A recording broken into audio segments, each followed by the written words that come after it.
In this video, I'm going to be showing how to use over-laminate labels in Lighthouse for Macs version 10. In this case, I have already created my label and I am ready to set it up to print with over-laminate. To do this, I would need to enable one of the two over-laminate settings within my software. To do this, I will go up to my document properties, and then in here, you'll be under the printer tab and you will see an option for printer properties. Choose this option and another window will appear. In the middle left of this screen, you'll see two options underneath option for output. You will see laminating ink ribbon and laminating film. In my case, I am using the PVF over-laminate, which is a laminating film. If you are using the ink ribbon, then make sure to choose that option. I will stick with laminating film in my case, and I will tick this box. It has now displayed another menu to remind me to press the cut button on my printer before then continuing. This is required so that the printer can line up your over-laminate to your sheet correctly. I will do this now.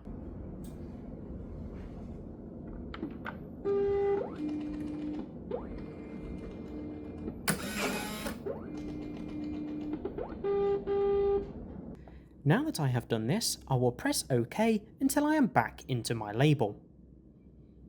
Now in my label, I can go to print just like normal. So I'll go to print, and then I will choose print again.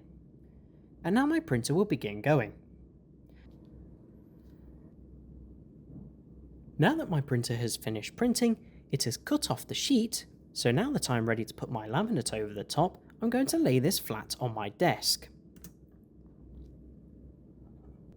Before applying the over-laminate, I will need three things: the laminate itself, scissors, and also a squeegee.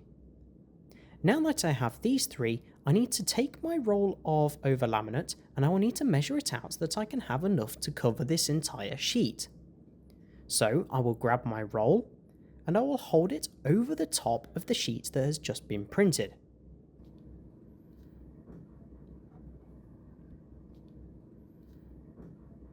I will then use my scissors to cause a slight snip to mark where I will need to cut all the way across. Then I will lift my laminate and I will cut it all the way across the width of the sheet itself.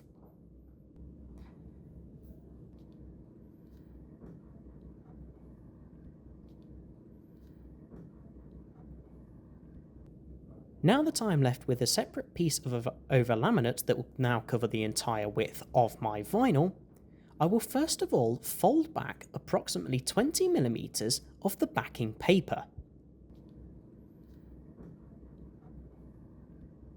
The reason I am doing this is to give myself a slight pull tab to make it easier for me to peel away and apply my over-laminate. So I will fold this back nice and firmly. Now that this is folded, I'm actually going to lay this down so that the edge of the over-laminate slightly hangs onto the desk. This way it will all stick down together and it will anchor it in place.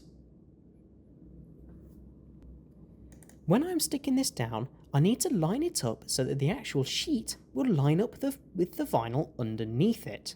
To make this easier, I'm going to use the holes on the sides of the vinyl and line them up on top of one another to get as best an alignment as I can. I'll then use the squeegee just to push down the first tab of my laminate. I'll make sure to firmly push out any air bubbles. Now that this is done, I'll grab the start of my sheet from my pull tab and pull myself back a little bit more of my over-laminate. And I will then take it bit by bit as I lay this down onto my vinyl. It is best not to do this all in one go, otherwise you will very likely get air bubbles. As you can see here, I'm tackling it in smaller sections.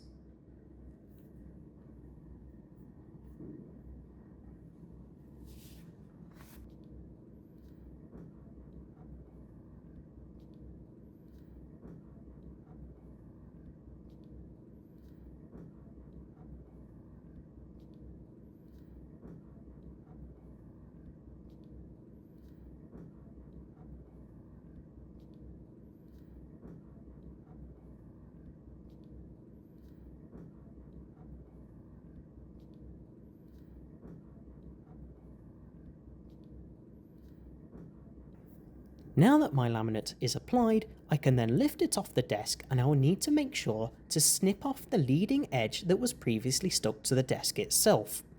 This is to make sure that it doesn't get stuck inside of the printer. So I will snip this off now.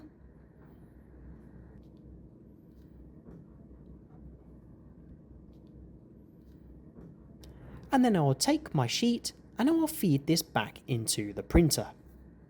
Now before I do this, it is recommended to adjust your cutter depth dial, as you will need to increase this to cut through both layers of your material. As you can see, mine is currently set to 3.5, so in this case I'm going to try increasing it up to 5.